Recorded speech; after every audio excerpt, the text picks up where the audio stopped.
Pemirsa, sekolah pendidikan anak usia dini di Banjarmasin masih menghadapi tantangan serius, terutama terkait status kelembagaan dan kondisi infrastruktur. Berdasarkan data Dinas Pendidikan Banjarmasin, mayoritas lembaga PAUD di Kota Seribu Sungai ini masih berstatus swasta. Bahkan ada sedikit yang beroperasi dalam kondisi bangunan memprihatinkan hingga rusak berat. Sekolah pendidikan anak usia dini di Banjarmasin masih menghadapi tantangan serius, terutama terkait status kelembagaan dan kondisi infrastruktur. Berdasarkan data Dinas Pendidikan Banjarmasin, mayoritas lembaga PAUD di Kota Seribu Sungai ini masih berstatus swasta, bahkan ada sedikit yang beroperasi dalam kondisi bangunan memprihatinkan hingga rusak berat. PLT Kepala Dinas Pendidikan Banjarmasin Rian Utama Waitokoni Prima TV besukan Rabu 20 Agustus 2025 memandahkan dari ratusan lembaga PAUD yang ada di Banjarmasin hanya sebagian kecil yang berstatus negeri. Banyak PAUD swasta kesulitan memenuhi persyaratan untuk menjadi negeri, diantaranya kepemilikan lahan, wan bangunan sendiri yang dibuktikan dengan sertifikat atau akta resmi. Selain status kelembagaan, ujar Rian Utama, infrastruktur PAUD juga menjadi masalah utama. Banyak sekolah PAUD beroperasi di bangunan tua dengan kondisi fisik rusak nang kaya tembok retak, atap bocor hingga ventilasi udara nang kada memadai.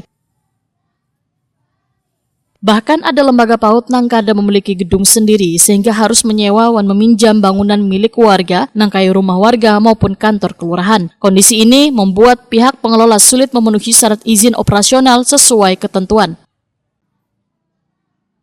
Situasi ini tentunya berpengaruh terhadap kualitas layanan pendidikan anak usia dini. Kekanakan yang seharusnya belajar di ruang kelas aman wan nyaman justru harus beradaptasi dengan berbagai keterbatasan sarana wan prasarana.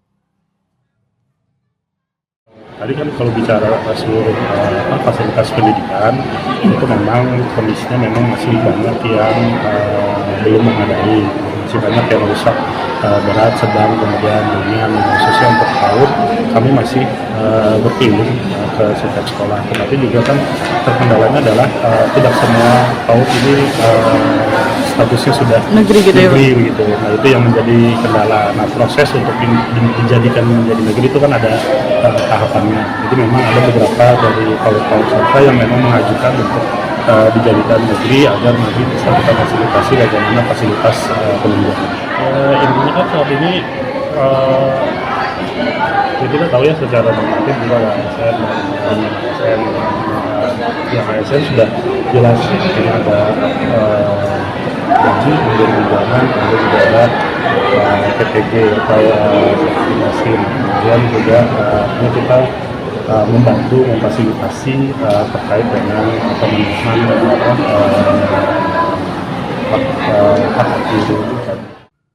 Rian Utama menambahkan Dinas Pendidikan akan terus mendampingi lembaga PAUD swasta agar tetap bisa memberikan layanan pendidikan optimal, sembari mendorong pemerintah daerah, warga, wan mitra terkait untuk bersama-sama mencari solusi.